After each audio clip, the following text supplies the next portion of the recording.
All right, so as the New York Manhattan District Attorney's Office continues their unhinged, politically motivated attacks on former President Donald Trump, there are many reports that District Attorney Alvin Bragg could be close to indicting the 45th president. Now, President Trump's attorney is formally requesting that the DA's office itself be investigated because it has so clearly been weaponized to target a single individual instead of being used to prosecute all the actual crimes that happen in New York every single day that are ignored. And Trump's attorney, Joe Tacopina, joins us now with much more. Do you believe, Joe, we've known each other a long time, do you believe these reports, they're everywhere, that they expect this indictment? Are you expecting it? Listen, I still hold out hope that justice will prevail, Sean, because there has to be, and there is, in fact, a heavy dose of disgust in the legal community, in the bar, with prosecutors, defense attorneys, judges, that they're doing this. This is not what we do. This legal system has now been weaponized, completely weaponized. And you know, you could read that idiot Mark Pomerantz's book, who violated all sort of grand jury secrecy laws, had a fiduciary duty to keep things confidential, and instead wrote a book. And if you read his book, he even said, it was amazing what he admitted there, that he was just looking for a crime to fit the person. And that's not what we do. It's not what we should be doing. And clearly here, the Manhattan District Attorney's Office has stooped to that level if they are looking at this Stormy Daniels case. Because one thing is clear, that every single legal scholar, former members of the Federal Election Committee, have opined that no crime was committed here, that there was no campaign law violation at all. Well, let me ask you this. There's an article by MSN.com, and the headline is Prosecuting Trump for Stormy Daniels' Money Would Include Hurdles, According to Experts.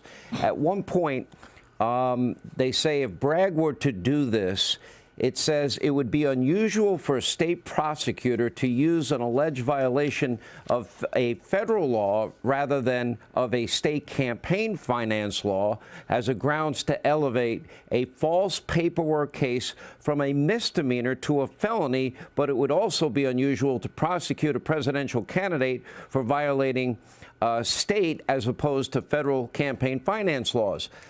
Do you believe that they're doing something this unusual? First of all, do you believe it's unusual on purpose, for the purpose of elevating what would otherwise be a misdemeanor in New York to a felony nationally? Yeah, sure, and they clearly are. Look, any prosecution in this matter would be completely unprecedented, meaning this would be the first ever in the history of this country. And think about that. Think of that statement. Let that roll around your brain for a minute or two. Campaign finance laws are murky to begin with. And all the underlying legal theories that they have here that we've been hearing about from the Manhattan DA's office are untested, completely untested, and have never been utilized in this manner. So there are things here that, I mean, look at John Edwards. John Edwards, which was a completely different situation, right? You had a third party paying for room and board and rent to keep some woman that was pregnant with his child a secret, and that was a third party. And in fact, actually happened here. President Trump has denied from day one having an affair with this woman. What he is an extortion victim. And by the way, it's regardless of whether he did or didn't. He says he didn't. I believe him, and the evidence, I think, is very powerful that he never had an affair with her. But more importantly, he's a victim of extortion because she came out right before the campaign and said, or the election, and said, unless you pay me, I'm going to make a public story about something that he says is completely untrue. So that's something that would be done irrespective. And here's the key. It would be done irrespective of the campaign. Because as Michael Cohen, the convicted perjurer, liar, a guy who has zero credibility, I don't even think he had a law license, quite frankly. Honestly, what he said when he pled guilty, Sean, in this case, was that the client, his client, was doing it to prevent personal embarrassment and prevent embarrassment to his family. That takes it out of the realm of exclusively campaign finance. This is not a campaign finance law case at all. Let me go back. I know you did an interview with Stephanopoulos this morning, and he asked you three questions. If the president authorized the payment to Stormy Daniels, was the payment properly recorded, and was it connected to the election? And what I said was the only one that matters there is number three.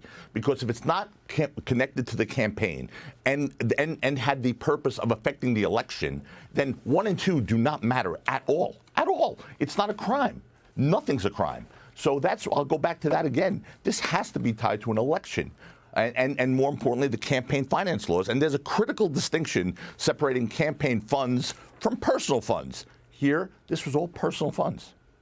Let me ask, if I'm hearing you right, you're saying campaign finance laws are not, etched in stone, that they're somewhat ambiguous. Yep. And the underlying legal theories, and this goes to the MSN article, are untested. Explain what they mean and what you mean by that, and that other legal scholars and former members of the FEC have publicly stated in the past about this. Sure, I have it right in front of me. For the purposes of influencing an election, that's what this has to be about. Solely for that purpose, not a primary purpose, has to be solely for the purpose of influencing an election. This payment, right, to this Stormy Daniels. So here is the statute's prohibition on diverting campaign funds for personal use. And there's a reason for that, obviously.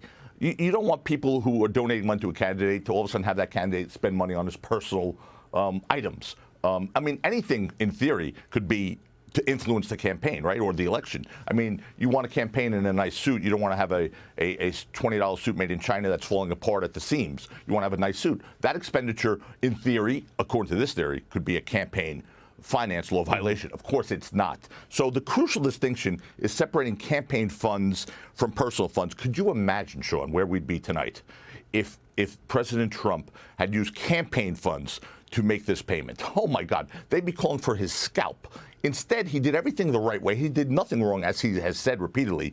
And so spending campaign funds from personal funds and separating those two is the critical distinction here. So personal funds and personal fund use, and I'm looking at the statutes regarding this, spending used to fulfill any commitment, obligation, or expense of a person that would exist irrespective of the campaign takes it out of the realm of what we're talking about here. Of course, this would exist irrespective of a campaign. All right, Joe Tacopina, he's the president. He's the lawyer for the president of the United States, President 45, Donald Trump. We'll be following this closely.